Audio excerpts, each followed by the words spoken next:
تو حسن بھائی، میرا پہلا سوال آپ سے یہ ہے کہ یہ جو ہمارے ہاں جو بزرگوں کی کرامتیں بیان کی جاتی ہیں، مثال کے طور پہ نام لیے بغیر، ہمارے کچھ بزرگ جو ہے نا وہ زمین پہ کھڑے ہو کے 7 زمینیں نیچے دیکھ لیتے تھے، اور یہ جملہ بھی بولا جاتا ہے کہ تیل بھی گراس. تو اس طرح کی باتوں کی اور اس طرح کی جو سپر پاورز ہیں، یہ چند ہی لوگوں کو کیوں حاصل ہوتی ہیں؟ دیکھیے، پہلی بات تو یہ ہے کہ یہ جو ہم لوگ پڑھتے ہیں نا اپنے لٹریچر میں کہ ہمارے مسلمانوں کی روایت میں بعض ایسے لوگ تھے جن کے پاس اس طرح کی پاورز تھیں. آپ دنیا کی کسی بھی مذہب کی تاریخ کو اٹھا لیں اور طالب علم کے طور پہ اس کا جائزہ لیں تو آپ کو اس سے زیادہ بڑی، اس سے زیادہ گہری، اس سے زیادہ حیرت انگیز، اس سے زیادہ ڈیلوژنل، اس سے زیادہ فکشنل، اس سے زیادہ تخیلاتی تجربات آپ کو ان بزرگوں میں نظر آ جائیں گے. آپ ہندو مائتھولوجی کا مطالعہ کریں، آپ جو اس سے پہلے یہودیوں کے اندر پورا کا پورا ایک تصور گزرا ہے ان گروہوں کا جو اس طرح نفسی علوم سے اشتغال پیدا کر لیتے تھے، ان کا مطالعہ کریں، اور آپ باقی جو دنیا میں مشرکانہ مذاہب ہیں ان کا مطالعہ، ہر جگہ پر آپ کو اس طرح کی سپر پاورز کا ظہور ہوتا ہوا نظر آئے گا. تو اب دو سوالات پیدا ہوتے ہیں اس طرح کی جب چیز سامنے آتی ہے، چاہے وہ مسلمانوں کی اس تہذیبی تاریخ میں سامنے آئے یا باقی دنیا میں، کہ یہ جو کچھ ہوتا ہے کیا یہ حقیقت میں ہوتا ہے یا جھوٹ ہوتا ہے؟ یہ پہلا سوال. اور دوسرا سوال یہ ہے کہ جو کچھ ہوتا ہے اس کے بارے میں مذہب کیا کہتا ہے؟ کیا مذہب اس طریقے سے جو آپ کو مشاہدات ہوتے ہیں، آپ کائنات کے حقائق اور معارف کو جانتے ہیں، خالق کائنات سے کوئی رابطے پیدا ہو جاتے ہیں، اس کی بنیاد پر مذہب اس کی ہدایات، اخلاقی کوڈ آف کنڈکٹ اس کو اخذ کرنے کی بات کرتا ہے؟ تو یہ دو سوالات ہیں جن کا ہمیں سامنا کرنا پڑے گا. اس میں مسلمانوں اور غیر مسلموں سے اوپر اٹھ کے اس معاملے کو دیکھنا چاہیے. تو جو دوسرا سوال ہے اس کا جواب تو بالکل دو ٹوک اور واضح ہے. وہ یہ ہے کہ اللہ تعالیٰ نے اس سوال کا جواب ہمیں خود اپنے پیغمبروں کی نسبت سے پہنچا دیا ہے. یعنی وہ پیغمبر جن کے بارے میں اس کا یہ کہنا ہے کہ میں نے ان کو منتخب کر کے اپنی ہدایت ان کے سینے میں ڈال دی تھی، یہ دنیا تک پہنچاتے ہیں. وہ یہ کہتے ہیں کہ روئے زمین پر دین کا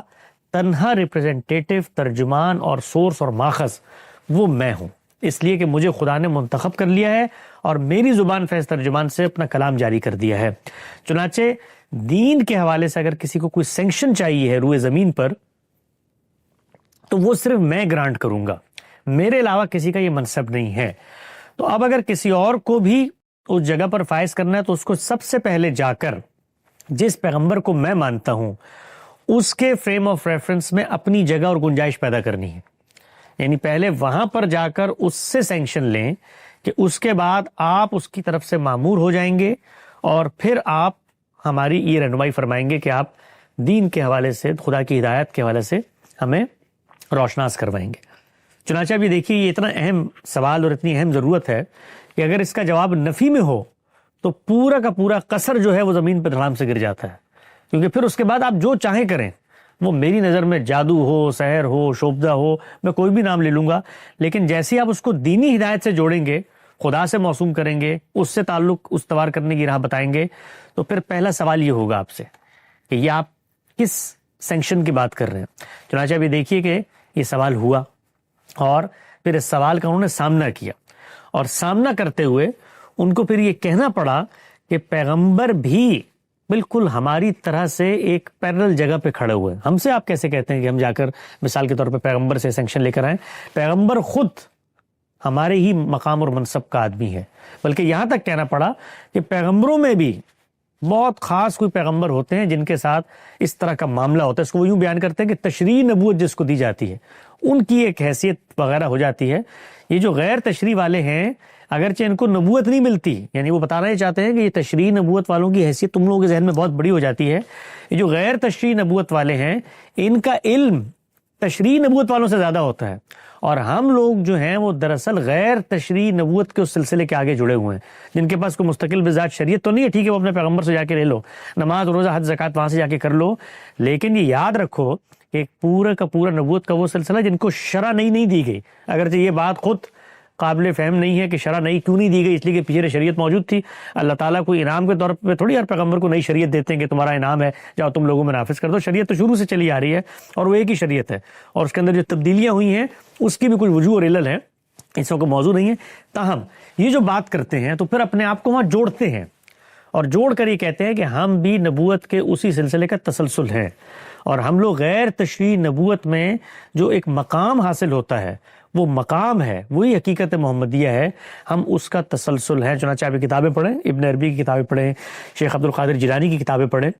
تو وہ یہ کہتے ہیں کہ جب تم لوگ یہ آ کر ہمیں مسلمان اور یہ علماء کہتے ہیں نا کہ نبوت کا خاتمہ ہو گیا جی اور وہ دین کے تنہا ماخذ تھے، آخری پیغمبر تھے، تو وہ کہتے ہیں یہ باتیں کرنے سے میری کمر ٹوٹ جاتی ہے قصر ظاہری، جب تم یہ کہتے ہو ختم نبوت ہو گیا، تو اس کا مطلب یہ ہے کہ میرا کوئی مقام نہیں ہے، میرا کوئی منصب نہیں ہے، اب میں اللہ تعالیٰ کے سے کوئی رابطے استوار نہیں کر سکتا، تو یہ میری کمر توڑنے والی باتیں مت کرو۔ اور تم یہ جو نبوت لگے رہتے ہو نا، تو یہ نبوت جو حاصل ہوتی ہے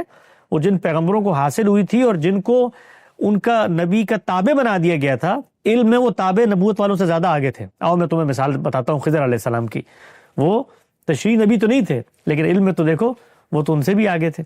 تو پھر وہ اپنی مثالوں کو اس طرح سے مماثل قرار دے کے پیغمبر کی کرسی کے اوپر تھوڑی سی ایک اور کرسی لگا کے بیٹھتے ہیں، اور وہ بیٹھنا ناگزیر ہے، اس لیے کہ اگر آپ نہ بیٹھیں تو پھر میں آپ کے منہ سے خدا کی بات نہیں سنوں گا، میں آپ کے منہ سے خدا کی ترجمانی نہیں سنوں گا، پھر میں تو سب سے پہلے سینکشن کی بات کروں گا، چنانچہ وہ سینکشن لے کے آتے ہیں۔ تو ہماری جو اس پر تنقید ہے، پہلی تنقید وہ یہ ہے کہ جو سینکشن آپ لے کے آ رہے ہیں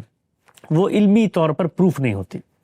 یہ سینکشن، یہ جو پورا آپ نے ایک تصور بنایا ہے، پورا کا پورا فریم آف ریفرنس بنایا ہے کہ اس طریقے سے ہمیں سینکشن مل جاتی ہے، یہ آپ کی اپنی بنائی ہوئی چیزیں ہیں۔ پیغمبر نے تو ٹوک الفاظ میں کہہ دیا ہے کہ نبوت ہر صورت میں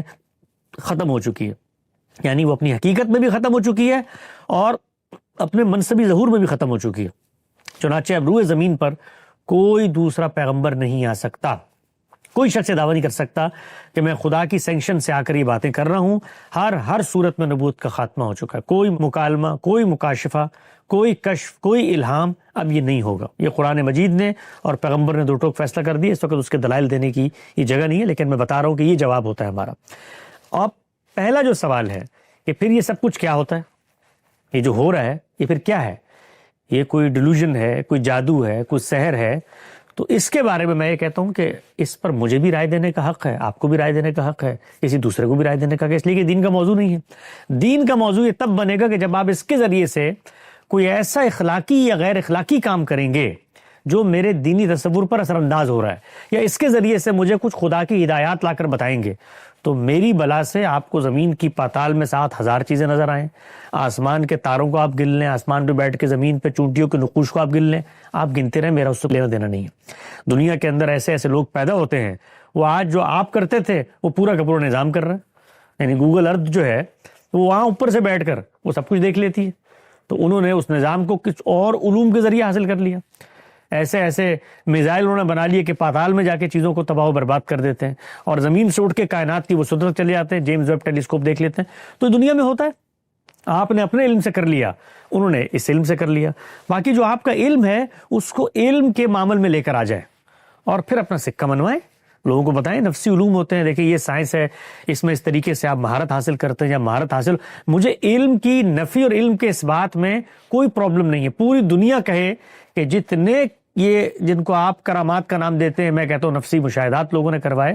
یہ ہوئے ہیں، یہ سب کے سب ہوئے ہیں حقیقت میں، مجھے کوئی اس پر اعتراض نہیں ہے، کوئی سوال نہیں، ہوئے ہوں گے، آج بھی آپ کریں، مجھے کوئی اعتراض نہیں ہے۔ لیکن جب آپ اس کو دین سے جوڑتے ہیں اور اس ہونے کو خدا سے تعلق کی علامت اور ظہور کے طور پہ بیان کرتے ہیں تو سوال پیدا ہوتا ہے۔